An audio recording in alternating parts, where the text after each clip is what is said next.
You think your team is quiet because they're introverts or they don't care enough, or maybe they just don't have any good ideas. The neuroscience says something completely different. Most of your team isn't quiet by nature. They're quiet because their brain is scanning for danger. And here's what's actually happening and how to fix it. I'm Melanie from Leadership Coaching Outdoors, and I spent years misreading silence. I thought when my team went quiet in meetings, they were agreeing with me. They weren't. Their brains had hit the mute button, and I was the one who triggered it, without saying a single threatening word.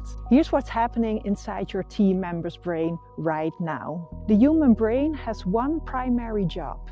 It's not thinking, it's not creating, and it's not problem solving. It's keeping the body alive. And to do that, it constantly scans the environment for one thing: threat. And this is the amygdala's job. It's fast, it's ancient, and it doesn't care about your meeting agenda. When your team member sits in your meeting, their amygdala is asking one silent question: is it safe to speak? And if the answer is anything less than yes, the prefrontal cortex, the part responsible for articulating ideas, weighing risks, offering solutions, is put on standby.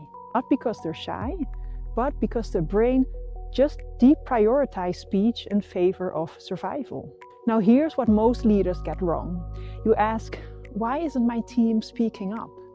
The right question is, what am I broadcasting that makes speaking up feel unsafe? Because research from Dr. Amy Edmondson at Harvard shows something critical. Psychological safety isn't a personality trait of the team. It's a signal from the leader. And the brain reads that signal long before you say a word. If you walk in rushed, amygdala notes threat. If you interrupt the first person, amygdala notes threat. If the last person who spoke up got a subtle eye roll, every other amygdala in the room just filed that away.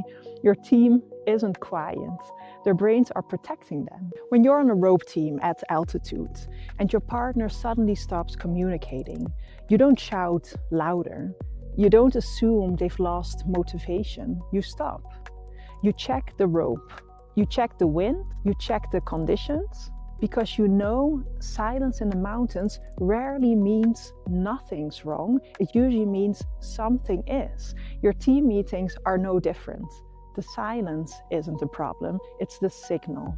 So what do you actually do? I want to give you a simple framework. I call it the rope check. 4 steps to create the conditions where brains feel safe to speak.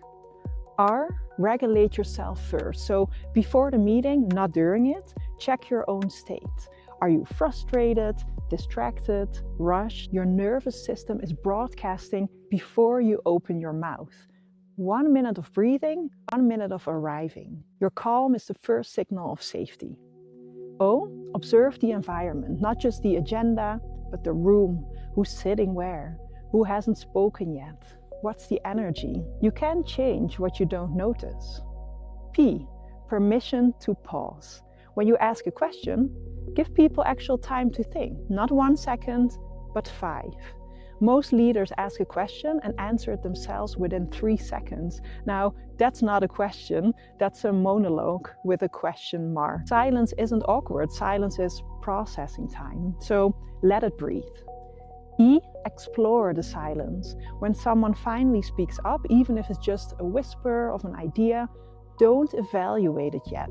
Get curious, like, say more about that, or what's behind that thought.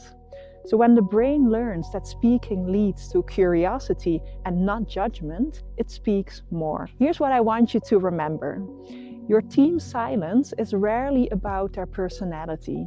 It's almost always about the signal you are sending. And the most powerful thing you can do, more than any communication training, more than any team building exercise, is this. Make it biologically safe to speak. Here's your drill for this week. So in your next team meeting, before you open your mouth, regulate. Before you ask a question, observe. After you ask a question, count to 5 silently before anyone speaks. And when someone finally does, say these exact words. Thank you. Tell me more. That's it. R.O.P.E. Regulate, observe, permission, explore. I'm Melanie. If this shifted how you think about your team silence, subscribe to Leadership Coaching Outdoors. Understand the brain, lead your team, come outside. See you next time.